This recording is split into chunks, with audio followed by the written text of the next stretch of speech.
जमिनीच्या वादातून रायकर जाधव कुटुंबियांना मारहाण. बाउन्सरच्या जोरावर जमीन बळकावण्याचा प्रयत्न असल्याचा आरोप एसपी कार्यालयात धाव. संबंधितांवर तात्काळ गुन्हा दाखल करण्याची मागणी. पुणे प्रतिनिधी. यवत येथील यवत पोलीस स्टेशन हद्दीत जमिनीच्या वादातून रायकर व जाधव कुटुंबियांना जबरी मारहाण करून त्यांची जमीन बळकावण्याचा प्रयत्न करण्यात आल्याचा गंभीर आरोप करण्यात आला आहे. संबंधित प्रकरणात न्याय मिळावा तसेच बेकायदेशीर ताबा घेण्याचा प्रयत्न करणाऱ्या व्यक्तींवर कठोर कारवाई करण्यात यावी अशी मागणी कुटुंबियांनी जिल्हा पोलीस अधीक्षक एसपी यांच्याकडे तक्रार अर्जाद्वारे केली आहे. मिळालेल्या माहितीनुसार सुभाष रायकर राहणार इंदिरानगर यवत तसेच कृष्णा बाबू जाधव यांच्या मालकीची सुमारे 73 गुंठे जागा असून काही व्यक्ती मनुष्यबळाच्या जोरावर ही जागा बेकायदेशीररित्या बळकावण्याचा प्रयत्न करण्यात आल्याचा आरोप करण्यात आला आहे. यासाठी संबंधित व्यक्तीने सुमारे 20 बाउन्सर तसेच महिला व पुरुषांना सोबत घेऊन संबंधित जागेवर प्रवेश केला.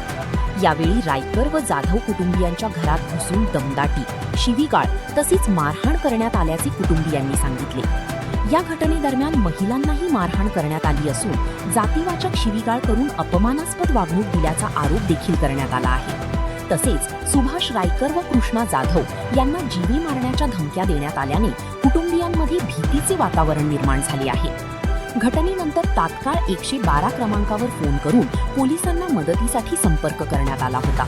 मात्र पोलिसांनी योग्य दखल घेतली नसून उलट संबंधित बेकायदेशीर ताबा घेणाऱ्या व्यक्तीची बाजू घेतल्याचा आरोप पीडित कुटुंबियांनी केला आहे.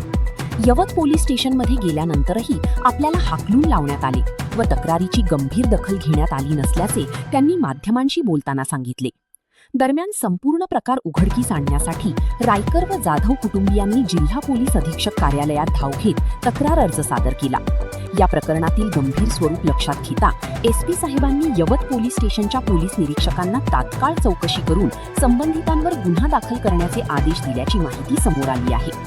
या घटनेमुळे यवत परिसरात खळबळ उडाली असून जमीन वादातून वाढणाऱ्या गुंडगिरीच्या प्रकारांबाबत नागरिकांमध्ये चिंता व्यक्त केली जात आहे.